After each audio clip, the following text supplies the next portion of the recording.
Is there a rejection or a failure that hurt particularly bad? So I think there's one that comes to mind, and I think at this point I've mentioned it to a few people in different instances. So I don't know if it's just stuck in my head because I have continued to talk about it over the years. And I don't know if I'm going to, maybe I don't know if I should be this specific, but I'll go ahead and do it. Where I had applied for a faculty position at University of Washington at UW.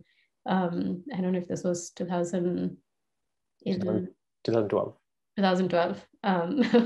And I thought the interviews went well. Actually, I didn't have a sense for whether the interviews went well or not, but I think I had gotten feedback that the interviews went well, and for whatever reason, I thought that I was going to get the position, and then I didn't. I didn't get that position. Ali Farhadi actually got that position. I don't know if I've ever spoken to him about this directly. And I don't know actually if he knows that he got it and I didn't. But anyway, so that one I think that one was very disappointing. I was excited when I got the interview and I was invited for that. That had already felt good. And then when I thought that I might get the position, I was extra excited. And then when I didn't, that was quite disappointing. Thank you for sharing that. I think that's, yeah. And I guess connecting to the previous question, presumably you and Ali are still friends. Yeah, I think so. I think so. I hope he thinks so too. But yeah. I imagine though, in this journey of pursuit of passion, that there are going to be ups and downs. And so in that journey, has there been a rejection or a failure that hurt particularly bad? I mean, obviously we've all had papers rejected, grant proposals rejected. I guess, I've been frustrated. This is maybe partly driven by the timeliness, is, some of my recent papers on explainable AI have been rejected with just not very informative reviews. And partly I chalk that up, I don't know if you've seen this, is that because there's not an accepted methodology. We've had how many discussions of, us or the team or the whole project had about how you evaluate explanation, what is an explanation, obviously. So it's not like, VQA or caption or something. There's here you use this data set, you run it, you get these results. It's really hard to evaluate. And so I've just been frustrated with a couple of those rejections. We had this explainable VQA model that we called Faithful that was, trying to generate natural language and multimodal explanations. And it got rejected from 3 conferences. And then we just sent it to this black box NLP workshop. And that was frustrating. A couple of those papers we've sent to 3 conferences and couldn't get them accepted recently in this whole, explainable AI area. And that's been very frustrating to me. Mm-hmm. Is there a rejection or a failure that hurt particularly bad? Sure, yeah, all sorts of rejections hurt. I mean, like paper rejections are the easiest ones to think about. And I think it's pretty correlated with just how much effort or how much time and energy has gone into something. And, the more I believe in it and the more that I've put into it, and then to have it have a paper get rejected multiple times, and then we just kind of eventually say, okay, that wasn't meant to be. That hurts. That's tough. Is there a rejection or a failure that hurt particularly bad? At this point, one thing that used to hurt a lot and then I got completely immune to at the moment is the rejection from NSF. Actually, every single proposal that I submitted to NSF, other than couple of those center proposals where I was like, I don't know, one of the 40 PIs or something like that, every single one of them has been rejected. Not a single dollar came to me out of NSF pockets for my research so far. So that one used to hurt, but now I'm like, it's almost automatic. I'm like, okay, I'll write a proposal. It's almost like something that I just need to do, like laundry kind of thing, except that I know that it's going to be rejected. But it's okay. Just like laundry, I'm going to mess up and then I'll have to throw away some of my shirts or something like that, but it's okay. Interesting. That's a fascinating perspective on it. Yeah. Is there a rejection or a failure that hurt particularly bad? Rejection or failure that hurts? Not really. I mean, rejection rejection is part of life, and yeah, failure is part of life, and it's not. It doesn't. I might be upset, but it doesn't last more than 1 day or 2 days, and that's. I'm okay with rejections and failures in general, but yeah, sometimes something happens. Like for example, you have written a like good paper that you think it's a good paper and you're excited about it, and it gets rejected for some fair or unfair reason, and yeah, it's not. I'm not be happy about it, but it's not the end of the world. Like rejection and failure is part of life, and usually I'm okay with all rejections and failures. Is there a rejection or a failure that hurt particularly bad? That's an interesting question. Yeah. When I was early in my PhD, we had these exams, and one of the first exams I had to take, to pass on to the next level, I failed it, and it was just one of the weirdest experiences because I was very prepared. I knew everything. It was an oral exam, and I just deer in the headlights, totally froze during the exam. And that was kind of like a harsh lesson because up until that point in my life, I think there was no actual failure. It was something I was unhappy about, didn't do as well as I could have, but it wasn't kind of that harsh. No. Yeah, interesting. I think for a lot of us, when we get to grad school, that's the first time we have to grapple with failures of any kind. For a lot of us, we've just sort of been told, yeah, keep going, you're doing well. Right.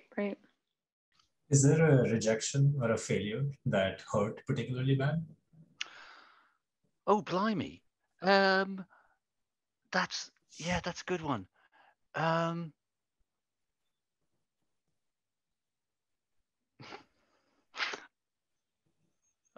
That's funny. So I hadn't looked at the questions before. I kept saying, "I'll look at the questions. No, I'll wing it. No, I'll look at the questions. No, I'll wing it." And eventually, I didn't look at the questions. So that's brilliant. I'm glad it's fresh. So two things jumped to mind. One was a job interview at Oxford for I guess you would call it a professorship or lectureship, essentially a permanent job, right? The way it works in Oxford, you get the job and you're there until you're 95 or, and that was interesting. It was in a computer science department. And, I'm sure there were many reasons I didn't get it. But I just remember being asked something like, what's your favorite data structure? And or maybe tell me about it. Yeah, I think it was, what's your favorite data structure? I think that's a totally fair question, by the way. I have no objection to that question. I think it's I used to ask people, what's your favorite algorithm? But then people said it was like a hard question, or maybe it was anyway. They asked me, what's your favorite data structure? And I was thinking I should say graph, right? Graph is the obvious thing to say, but I didn't. I said matrix vector, I didn't even say tensor because I find it a bit poncy. Meaning, pretending to be posh. And I said matrix and vector, and it was just, I could just see the whole thing tumbling away as I fumbled this answer. And, later I went back and said drat. So that hurt. But then that reminds me that, lots of people I know apply for jobs, particularly in academia or grants, right? Where you don't get it. And I do find it reassuring to think that's because somebody better got it. Somebody better suited for that job at that time or that thing at that time got it. And that's, in a sense, the zero sumness of it is kind of helpful there. It's like, okay, so somebody else got that, I'll do something else. I don't feel too rejected in a sense. I may feel I've made a mistake, and I maybe feel I helped them to make the wrong decision, but maybe I was wrong. Maybe the other person was great. And then the other, I said there were two answers or two times where rejection hurt. There is one paper, I won't tell you what it is. you know, where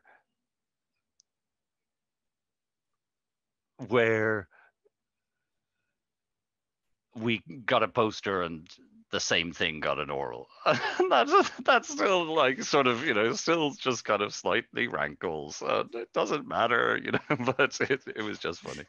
But we've been lucky, right? We had a paper that didn't get a poster, got properly rejected. And that was great because when we rewrote it, it was much, much better. So, I don't want to go on about paper rejections, but I just, as you mentioned it, there is one that I still remember. It's an interesting facet of just academic life that over perhaps even a substantial career, these things can still continue to pinch. Yeah, yeah. And that's what came into my mind when you said rejections. So. Yeah. Is there a rejection or a failure that hurt particularly bad? Rejection or failure.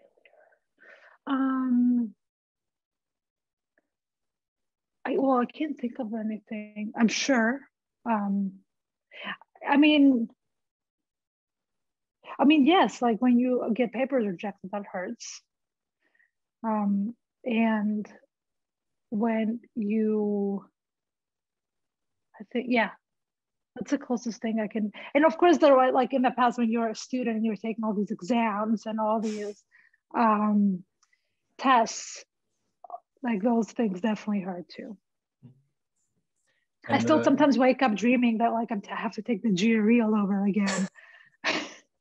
So the GRE made that big a dent on your psyche? I don't know why. Okay.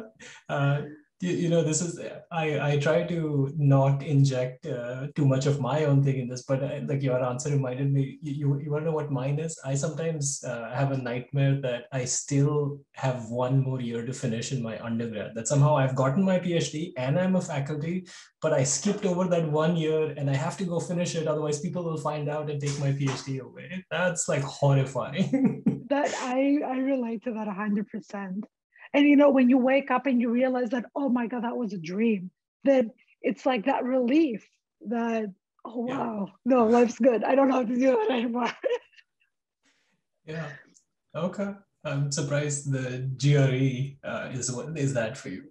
GRE was a very stressful experience for me. I don't know about others, but if it was something that was completely out of my comfort zone, having to do this with this time pressure, and then the English part with words that I have never seen again. Yeah, yeah. There's almost like a separate, especially if English is a second language, maybe not even if it's a second language. Like there's like GRE vocabulary that does exactly. not. Yeah. Exactly. Is there a rejection or a failure that hurt particularly bad?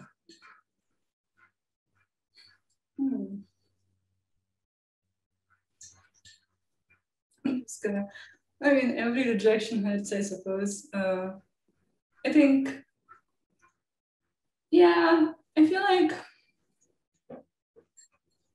I think for me, it's very hard to not take a rejection personally. So, and for some reason, I can only think of paper rejections right now, which has been, as you submit more papers get rejected, and it's kind of painful every time that happens because, you put in all this work and then you feel like it was not a fair judgment, right? So any particular rejection? Let me think about that.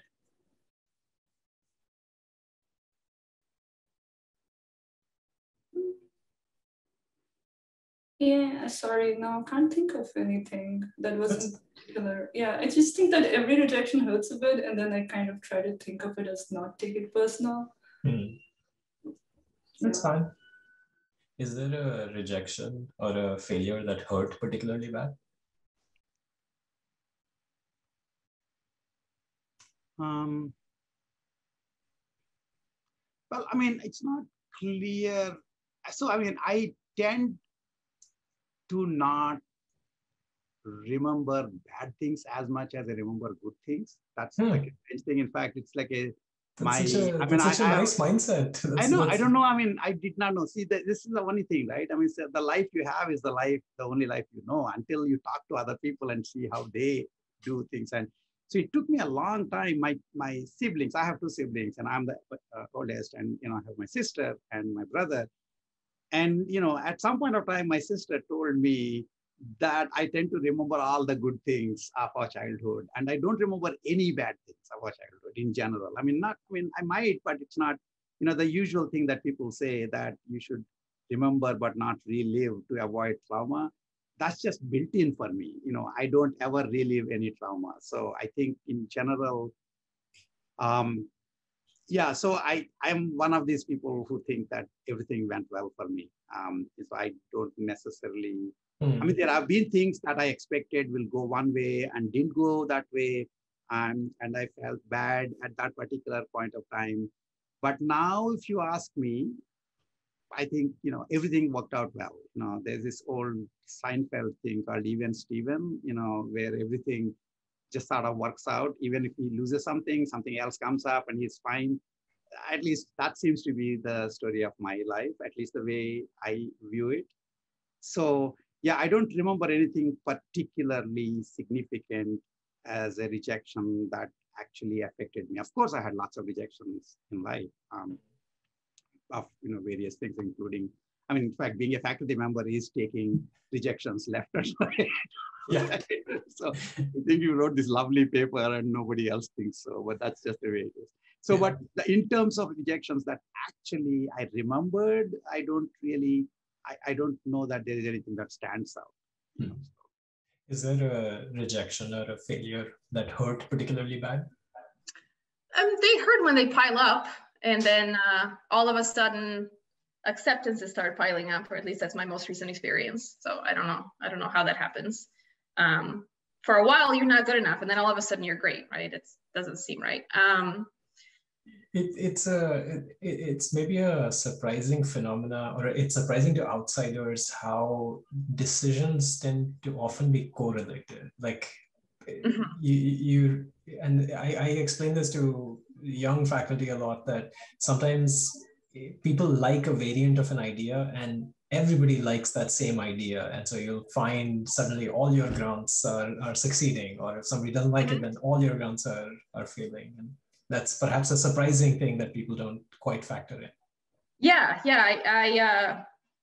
I guess I wrote several grants about essentially common sense that all got rejected, and then I wrote some grants on object detection, which I didn't think were that great, and those got funded. So I don't know what it is about that.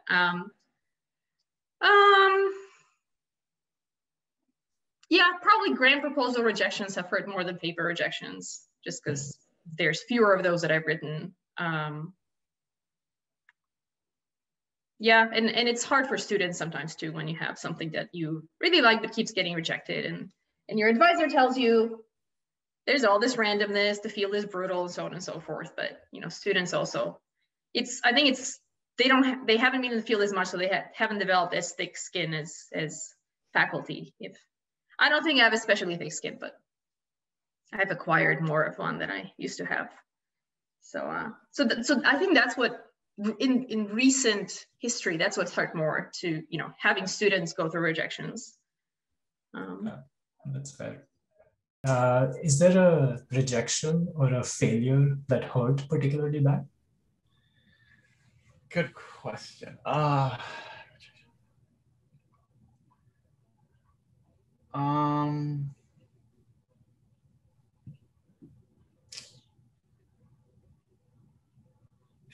I'm sure the answer is yes, but I'm trying to think of what. I mean, I guess there's a few paper rejections that hurt, but yeah, I'm trying to think. So I guess when I applied to universities, I got into, in my undergrad, I got into what I wanted to get into, which was the University of Toronto Engineering Science program. So I don't really feel like there was much disappointment there. for my PhD, I think I applied at like a few different schools, and I didn't get every one of those. But I feel like on the whole, I got into, I felt pretty lucky that I got into the ones that I got into. So I don't feel like that hurt particularly. So yeah, I guess maybe not. I mean, there's okay. There was okay. I guess the thing that hurt the most was there's just one project that I was working on, and it just didn't work out, and it was and became an issue amongst the people involved in the project as well. Like it was just the interpersonal dynamic. And so it was like a complete breakdown in communication. And it was a project I really cared a lot about. And so that part was probably the most difficult thing I've kind of faced in my professional life, at least, in terms of just dealing with that kind of failure. Yeah. So that one I still feel, in the sense that I still think about like my role in the conflict, and if they're like, because I feel like it was, in the end, it was a completely it was just a miscommunication, right? And it was but a tragic miscommunication. And I really feel that like if there was a way I could have expressed myself better, and been more, I mean, I don't know though, because I was pretty open and honest. I think I was just a little too cavalier in my communication. And I think that maybe was, when I think back on it now, I think that might be where I failed, was that I needed to be a bit more careful about how what I was saying was being received.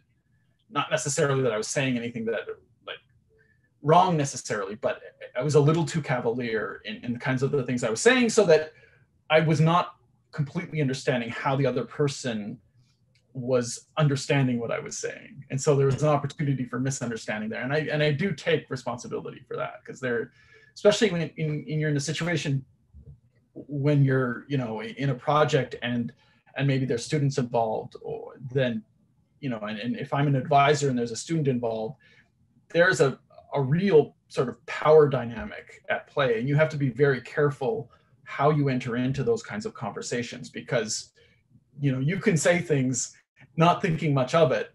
But I remember being a student in this situation, and the students thinking about this for weeks and weeks, right? Of like so you have to be a bit more careful in that. And there's at least one situation where I can think of that I was not as careful as I think I really should have been. And there were consequences from it.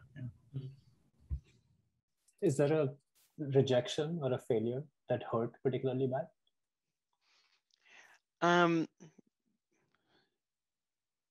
I mean, I'm sure, but per my comment from earlier about forgetting negative things, the way I tend to deal with failure is publicly.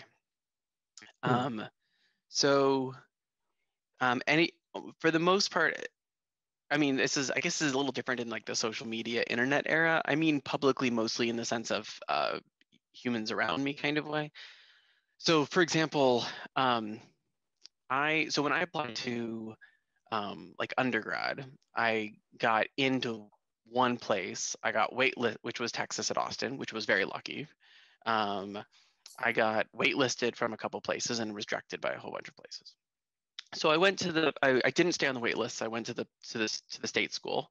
And I was super lucky that it turned out that Texas was a very good school for computer science. Like, my local state school happened to be very well ranked. And then for grad school, I applied to a bunch of places, and I got into one place, which was the University of Illinois.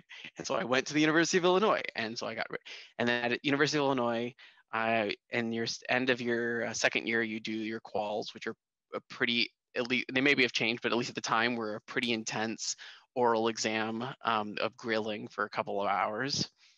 And it was sort of the kinds of things where it was like, show, what was it, like, derive the necessary convex concave optimization for latent struct SVM, you know, on the board kind of KKT stuff. conditions, write down Yeah, KKT conditions. and you're like, okay. This is okay. so David Forsyth. Yeah, yes, Yeah. that he does show up in this story. Yeah, so I failed my first when I took the qual. And anyway, so the point of the story is that, because there's more failures on this list, but the qual one is, I think, notable because when I failed, I basically just told everyone in the department I failed. I was like, oh yeah, no, I failed miserably. I only have like 6 months to prepare to try to do this again, or I get kicked out of the PhD program. And slowly, all of these people like started coming out of the woodwork that had also failed, and they were like, and no one would ever talk about it. And everyone, and if you asked anyone like what percentage of people fail, they'd be like, oh, I think it's very rare for someone to fail. So then I went and I talked to the admin. I was like, how many people fail? And they're like, oh, like 50% of people fail every time. I'm like, 50%? Because I don't know anybody but me. And I've been taught, you know, like, and so slowly I like get all these others and we get these stories together. And then I basically created like almost like a little boot camp where I like prepped people before the qual, and we got like the fail rate way down because I was like super loud about the fact that I had failed everything and how I had failed and what I had to change and all this kind of stuff. And so I mean, I'm not, again, I'm sure that I can be much better about this, but I tend to just fail publicly and just assume that means that like, here's a data point for everyone else, you know, like FYI, like, hi, I went on the faculty market twice. Like, you know, like that was a failure, you know, like we can talk about paper rejections. Like, I think that like at each of these stages, there's a whole bunch of, or even in personal, you know, things, not just professional things.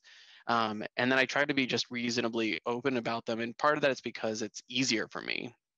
It's much easier than keeping secrets. Like when I'm going to tell stories and have a manicured version of my life, it's easier for me to just assume that everyone knows all of my failings. And then hopefully that's also useful, particularly any of these things that would otherwise be kind of secret. So I'm very pro kind of openness of this kind of stuff, and it hopefully reduces some of the kind of impostery kinds of stuff that you have. And also even just things like, I was really happy when we were on the faculty market, like Mark Yaskar had contacted me and some other people and asked if we wanted to coordinate on offers. And I was like, yeah, I'm happy to share every detail of everything. And I think it was like super helpful, and it seems like it's, you know, grown since then. Other people are doing these kinds of things, and it's like, because like otherwise, like, how are you supposed to know how this system works? Like like, how are you supposed to know what's reasonable? Like, why do we have secrets? That just it perpetuates a sort of like who's in the know, who's connected kind of system. So anyway, that was maybe not exactly the answer to your question, but basically in terms of my failures, I have lots of them, and I think they all stung really hard in the moment. And the way I've dealt with basically all of them is just by going super public with them. That makes sense. And thank you for sharing the qual story. Yeah, I don't want to do it again though. I don't want to take another qual. I would fail it again. Sorry, Jerry DeYoung. He was my qual chair, and he was Ray Mooney's advisor, and he took me to task the first time around, and then David Forsyth took me to task the second time around. Yeah. Is there a rejection or a failure that hurt particularly bad?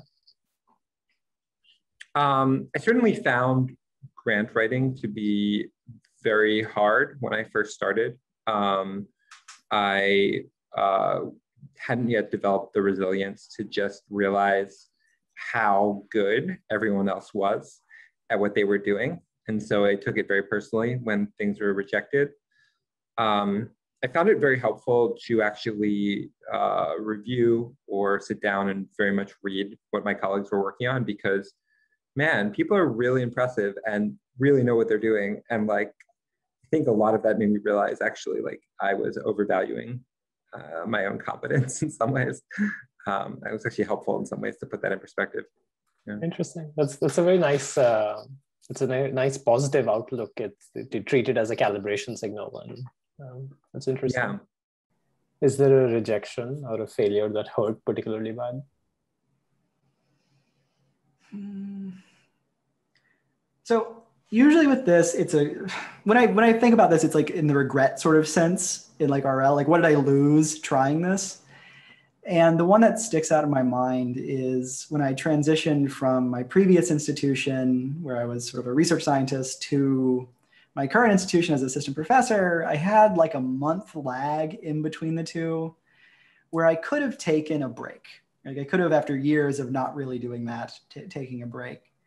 And instead I worked on like a CRII proposal, one of the NSF proposals, and it just bombed. So like I spent this time where I could have been exploring my new home and new town and things, and you know, sat in this chair instead. And that's unfortunate. That feels bad. So maybe that one. You know, I'm sure that felt bad, but for the sake of accuracy, I don't think it bombed. I read you were kind enough to share the reviews. I read the reviews. It didn't bomb. Did I share the second set? Or are you talking about the CRI when I was at Georgia Tech? Oh, I see. Yeah, maybe talking about the second one. It didn't go well. I mean, by NSF standards, it was negative, but it wasn't, you know, like they didn't tell me to go home and never do it again, but it was still sort of rejected. You know, it was not in a consideration for long. Is there a rejection or a failure that hurt particularly bad? I mean, they all hurt a little bit. I think I'm getting better at not being hurt by them, and I think that's partly because it's, you know, as you become, it's just becoming numb in a way, because, you know, that's the game we play, and there is, you know, if you're doing a good job, you're giving yourself a chance at many things, but there's nobody can do a job where you guarantee success, but in the way that success is measured, I guess, in our world. So one has to be pretty robust to rejections. Is there a particular rejection that hurt? Honestly, yeah, I think so. I wanted to, I've always thought I would like to be an academic, like a professor. But for whatever reason, I wanted it to be in Europe. I didn't do a lot of looking for academic jobs in the UK, but I did a little bit. And then the DeepMind you know, opportunity came up, and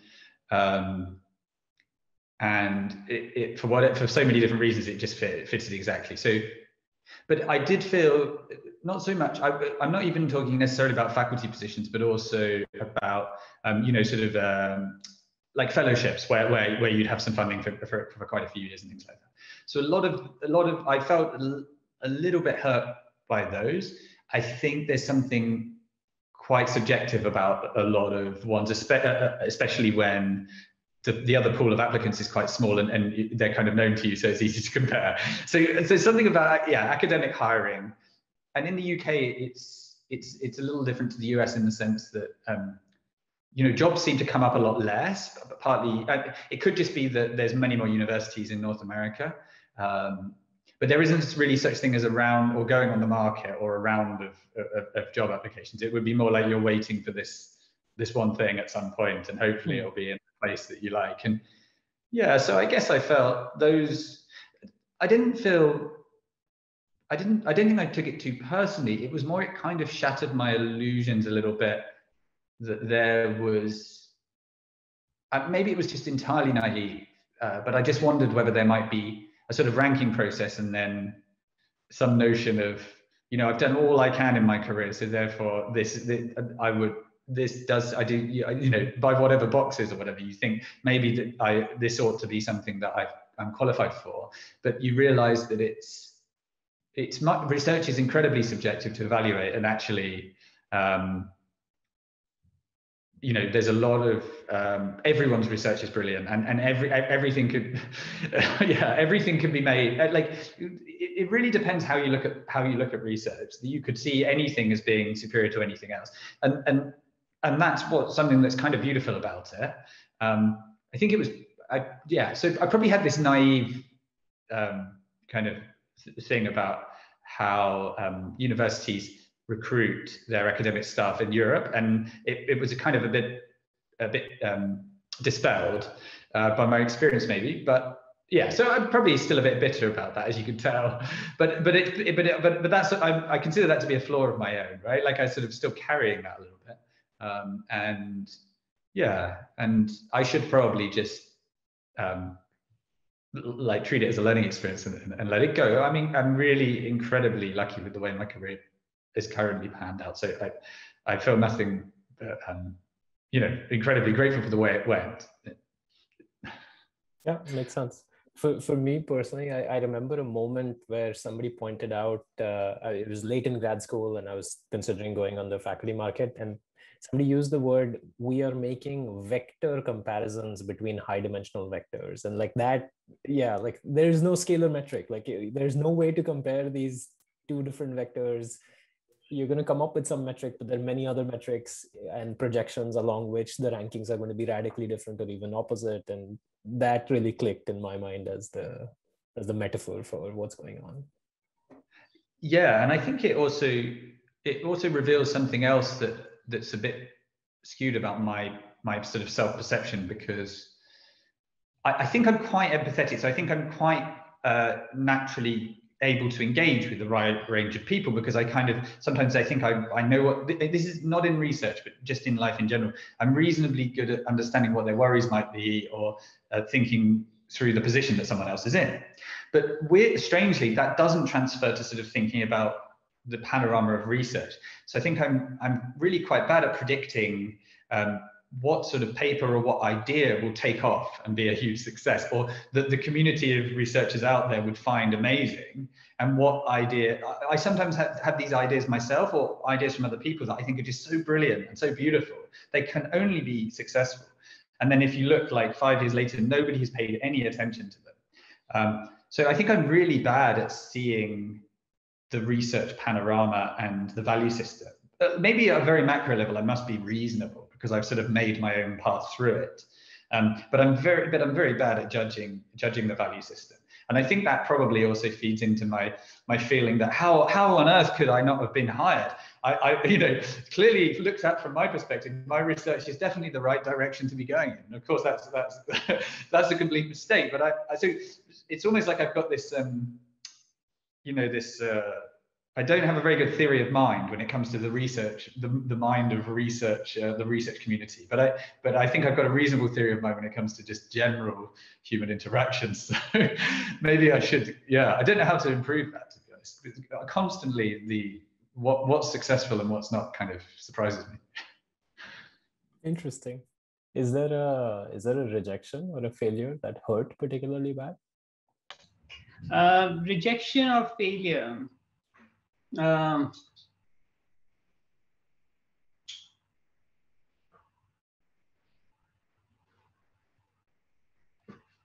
Yeah, so I don't know. I mean, if there was a specific one, there are always sort of places where you're hoping for things and they don't turn out that way, and you feel sort of a sense of disappointment.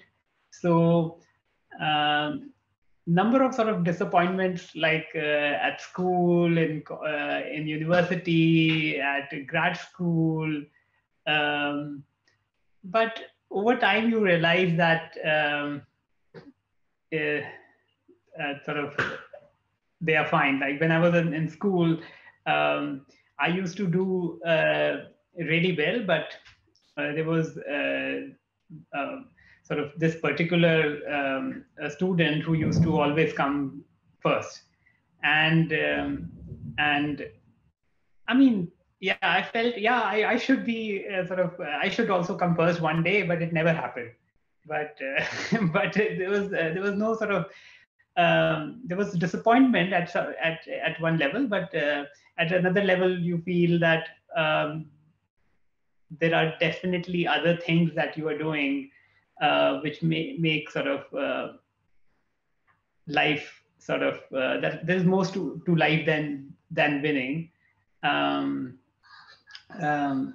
And it's about basically how you process life rather than sort of what specifically you have achieved in it. Is there a rejection or failure that hurt particularly bad? Oh, absolutely. There have been plenty of rejections or failures in life that that have hurt. I think from a professional standpoint, or even just general life standpoint, I look back and realize the amount of randomness there is in life. Like there's so many spots in my life for a variety of reasons, personal, professional, where a small perturbation would have taken me in a completely different path. And I would not be here with you today if it weren't for some of those perturbations. And some of those have been, I usually kind of look back and say, oh, it worked out well. But there were moments where there were huge disappointments.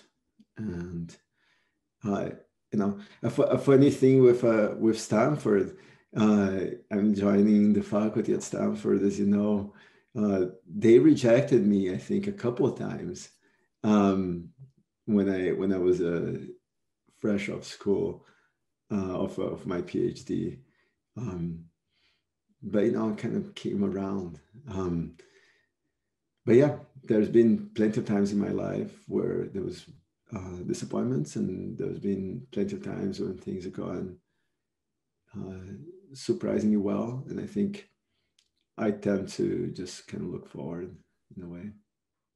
Is there a particular rejection or failure that hurt particularly bad? I'm going to say no. And I'm going to say no because I always felt as if in the end, the right thing happened.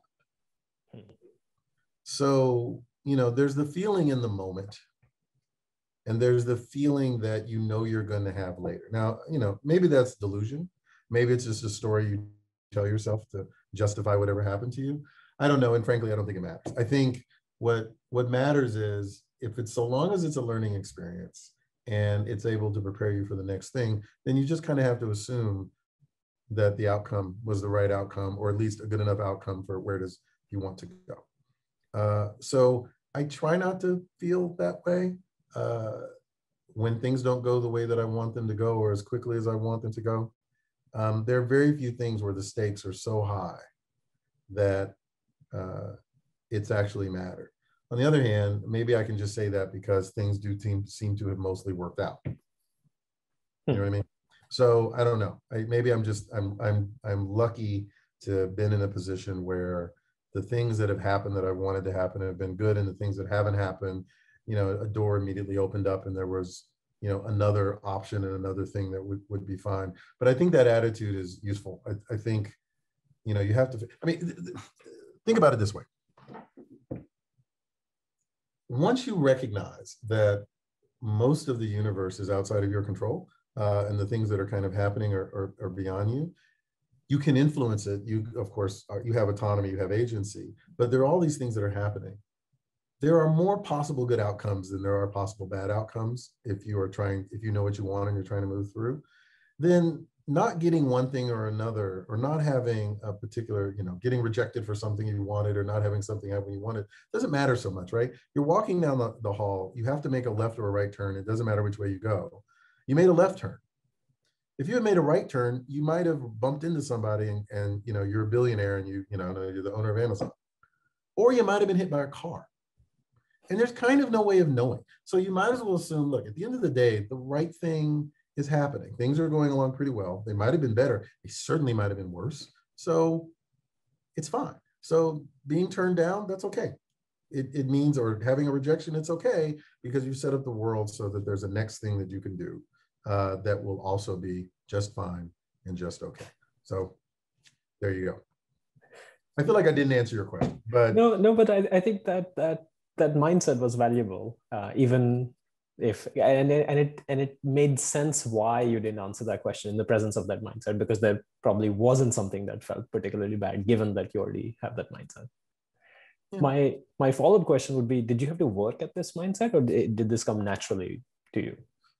Oh, I have no idea if it came naturally to me or not, but it feels like it did, right? I mean, it's you know, I don't know. I feel like the most important thing, there's everything's balanced, right? And the key thing is to figure out how to sort of balance.